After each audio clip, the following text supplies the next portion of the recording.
കേരളത്തിന് ഓണസമ്മാനവുമായി കേന്ദ്രം. ഓണനാളുകളിൽ മലയാളികൾക്ക് സുരക്ഷിതമായി നാട്ടിലെത്താൻ കേന്ദ്ര സർക്കാർ ഒരുക്കുന്നത് വൻ ക്രമീകരണം. 100-ലധികം പ്രത്യേക ട്രെയിനുകൾ സർവീസ് നടത്തും. BJP സംസ്ഥാന നേതൃത്വത്തിന്റെ ആവശ്യപ്രകാരമാണ് നടപടിയെന്ന് കേന്ദ്ര റെയിൽവേ മന്ത്രി അശ്വിനി വൈഷ്ണവ് പറഞ്ഞു. Onam festival is very important for Kerala, and during this festival we will be operating about 100 plus more than 100 special trains, so that people who want to go to their homes during this major festival season, they can reach their homes in comfort. We are about to notify the trains, and this is very important. Our Kerala unit BJP President Shri Rajiv Chandrasekhar ji and Shri Muralidharan ji, they have requested for these special trains.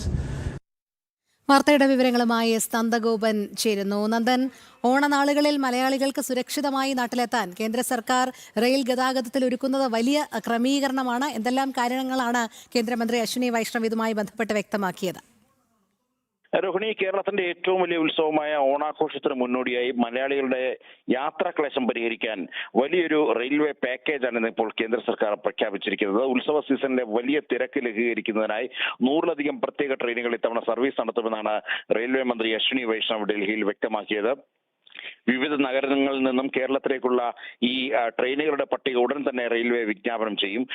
വിവിധ Indian നഗരങ്ങളിൽ ജോലി ചെയ്യുന്ന ലക്ഷക്കണക്കിന് മലയാളികൾ ഓണക്കാലത്ത് നാട്ടിലെത്താൻ നേരിടുന്ന ബുദ്ധിമുട്ടുകൾ കണക്കിലെടുത്താണ് കേന്ദ്രത്തിന്റെ ഈ നിർണായക നീക്കം. BJP കേരള ഘടകത്തിന്റെ പ്രത്യേക അഭ്യർത്ഥന മാനിച്ചാണ് ഇത്രയും വലിയൊരു സ്പെഷ്യൽ സർവീസുകൾ അനുവദിച്ചത് എന്നുകൂടി മന്ത്രി വ്യക്തമാക്കുകയുണ്ടായി. ജനങ്ങൾക്ക് തങ്ങളുടെ വീടുകളിൽ കൃത്യസമയത്തും സമാധാനപരമായി എത്തിച്ചേരാൻ ഈ സർവീസുകൾ സഹായിക്കുമെന്നുള്ളതാണ് മന്ത്രി വ്യക്തമാക്കിയത്. കേരളത്തിലെ ജനങ്ങളോടുള്ള കേന്ദ്ര സർക്കാരിന്റെ കരുതലിന്റെ ഭാഗമായാണ് ഈ നടപടിയെന്നും റെയിൽവേ മന്ത്രി ഓർമ്മിപ്പിച്ചു. സംസ്ഥാനത്തെ റെയിൽവേ ശൃംഖലകളുടെ വികസനത്തിനും നവീകരണത്തിനും പ്രധാനമന്ത്രി നരേന്ദ്രമോദി വലിയ പദ്ധതികളാണ് വിഭാവനം ചെയ്തത്. ഇതിന്റെ തുടർച്ചയായി യാത്രക്കാരുടെ ആവശ്യങ്ങൾ മുൻനിർത്തി കൂടുതൽ ട്രെയിനുകൾ വരും ദിവസങ്ങളിലും അനുവദിക്കാൻ മന്ത്രാലയം തയ്യാറാണെന്ന സൂചനയും കേന്ദ്ര റെയിൽവേ മന്ത്രി നൽകിയിട്ടുണ്ട്. രോഹിണി, ശരി, നന്ദഗോപനാണ് വിവരങ്ങൾ നൽകിയത്.